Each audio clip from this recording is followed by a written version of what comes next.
Nek endi enek imam iso nglarang dai ojo nangkep Habib. Jawabe teng Indonesia. Lho kok Indonesia? Iya, imame Imam Samudra. Dai ini dai Bakhtiar, kepala polisi. Sing ditangkep Habib Rizik. Lagi mpen ta? Joko Widodo alias Mulyono atas selama ini kebijakan-kebijakan yang kau lakukan, yang dimana mungkin banyak daripada kebijakan-kebijakan itu menyengsarakan rakyat, bikin rakyat susah, bikin rakyat menderita, bikin rakyat kelaparan. Minta maaflah engkau kepada rakyat. Lu tunggu sebulan lagi, Mulyono gue jeblosin ke penjara. Pengennya saya besok Mulyono dilengserin. Nggak usah nunggu 20 Oktober, kelamaan.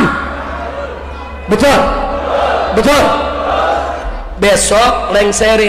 Makanya saya bolak-balik bilang kepada pemerintah, tangkap itu Habib Rizik, selesai. Bolak-balik ya dia lagi. FPI sempat meredup ketika organisasi itu dibubarkan oleh pemerintah. Setelah berganti nama dan terjadi peralihan kekuasaan, FPI kembali unjuk gigi. Rizik Syihab, salah satu pentolan utama FPI, telah kembali lantang menyuarakan provokasi. Hal itu kemudian juga diikuti oleh anggotanya di daerah seperti Fahri ini. Ancaman terhadap bangkitnya kekuatan ormas intoleran dan radikal seperti FPI telah mulai terasa. Segenap pihak harus waspada. Jangan sampai sepak terjang Rizik dan gerombolannya di masa lalu kembali terulang. Aparat keamanan juga tidak boleh tinggal diam. Mereka harus aktif mencegah terjadinya konflik dalam skala besar yang merugikan banyak orang. Sementara itu, pemuka agama juga harus berani bersuara dan menenangkan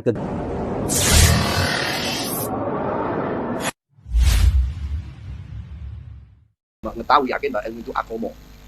Ilmu itu agama. Inilah Kanjeng Nabi mengingatkan, al ilmu nurun fanduru amman ta'khuduna dinakum. Ilmu itu nur, cahaya, nurullah, cahaya Gusti Allah. Cahaya ini menerangi kegelapan-kegelapan, membuka tabir-tabir hijab hitam yang kelam, tembus, apalagi kalau nurullah. Bila keratan ilmu itu nurullah, Kanjeng Nabi wanti-wanti fanduru amman ta'khuduna dinakum. Angan-angan, berpikirlah kalian dalam mengambil ilmu ini, karena ilmu itu agama Allah. Ojo sembarangan mengambil ilmu dari orang yang tidak jelas, dari orang-orang yang tamak, dari orang-orang yang hanya menginginkan popularitas, masyhuran semata, nabrak angger-anggeran, nabrak pager-pager batas keilmuan, sampai-sampai berbohong, gawi-gawi iftira, hutan, melakukan hal itu hanya karena termasuk bagian dari tamak. Ada syair nalika kula ngaji kali guru kula dibuatkan syair. Syairane berbunyi, Fabnu zaman kasratan qad ishtara dunya bidinillahi hatta niftara. Fabnu zaman, anak zaman, maksudnya orang-orang zaman sekarang. Zaman fitnah, zaman wolak-balik zaman orang yang dengan enteng merendahkan orang, membalikkan orang, bahkan menganggap orang baik dianggap jelek, jelek dianggap baik, orang bisa dipercaya dianggap pengkhianat, orang yang pahlawan, simpun punya jasa yang luar biasa, justru dianggap dia sebagai pengkhianat, ya kan? Pembohong dibenarkan selalu, orang yang benar dibohongkan selalu. Ini isi-isi zaman. Kalau dudukno Pak, Bapak-bapak, Ibu-ibu, zaman is akhir, nek pun akhir nemen. Paling apik diarani wong apik niku ngilingno duka kancane, duka tanggane yang melakukan perbuatan maksiat, termasuk maksiat yang besar, zina. Jadi digambarkan dalam hadis fitnah akhir zaman, perzinaan itu pun buatan tentang hotel-hotel, buatan tentang tempat-tempat yang sepi, istilah ecehan di dalan-dalan. Orang zina itu istilah ecehan gak duwisin. Niku gambaran hadis fitnah. Ada. Sudah diperjuangkan sulit. Ya memang akhir zaman bahasa ini mengemban amanah, menyampaikan kebenaran, tentang gelombang penentang itu bisa jauh lebih besar. Opini-opini dibangun sedemikian rupa sehingga sing asalnya orang tahu ini sebetulnya barang benar, tapi diopinikan jelek, akhirnya melok-melok nganggep jelek. Sesuatu yang jelek diopinikan terus-menerus sebagai sesuatu yang baik, lama-lama orang yang semula menganggap jelek ikut-ikutan menyatakan baik. Contoh gampang, orang ini tentang goriku umpama bati teng pasar, sampai duwe wedhus. Digiring di pasar sampai didol. Di dalan ketemu kancane. Cak pinang tidak nang pasar apa ya, Pak? Bedol wedhus.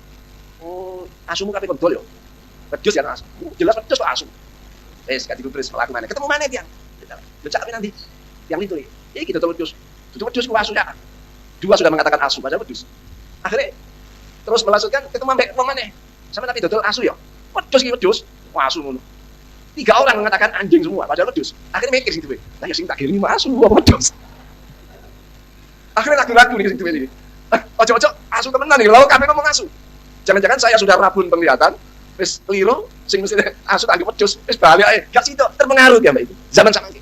Apalagi situasi zaman ini, kita niki di dalam kondisi tasik dadi wong sing kagetan lan gawokan. Apa kok kaget apa gawok. Maksudnya bahwa ana wong jowo, ana wong barang anyar kok kaget gitu mboten. Nggih. Walaupun sing lawas ki luwih apik, luwih larang. Wonten tokoh dari luar.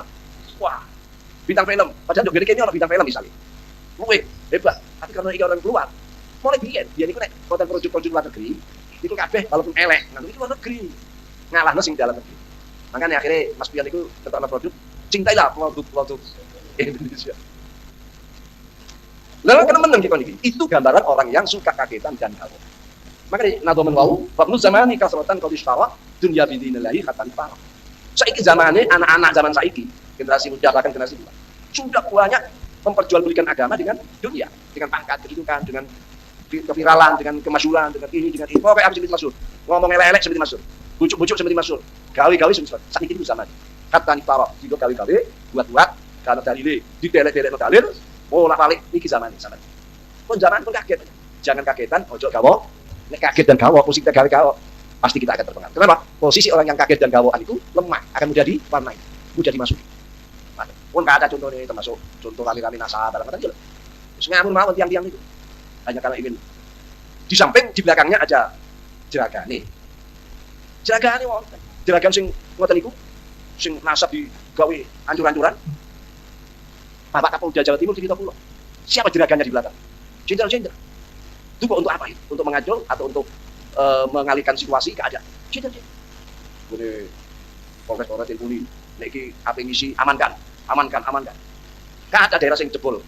Ya, gak ada daerah jebol. Jadi buat isu kalau di belakangnya itu ada jeragan, ada sing mendukung. Ya penting kepentingannya aja nih.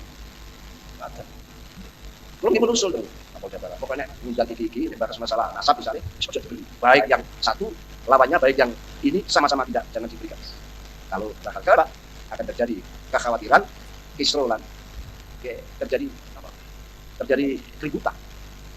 Lalu keributan massal, kasus 1998 akan bisa terulang, bahaya. Akhirnya terjadi menjadi sebab atau turun dia kasus ini alam ini. Ini ada yang merancang ke sana, merancang untuk keributan seperti 1998. Tadi itu diumbar, bahkan dicekengi. Terus itu bagian dari ketamaan juga, keinginan. Keinginan coba awake terkenal, awake jene anu. Tapi yakinlah bahwa Quran fa amazabatu fayadhabu jufa wa amma yang faunas fa yamkutu fil ard. Itu ibarat buih. Napa buih ini? Untuk peristiwa sing rame-rame ngeten iki ibarat untuk. Untuk itu kan bisa menggunung. Kena sorot matahari, wah keluar sinar yang indah. Ya, sinar macam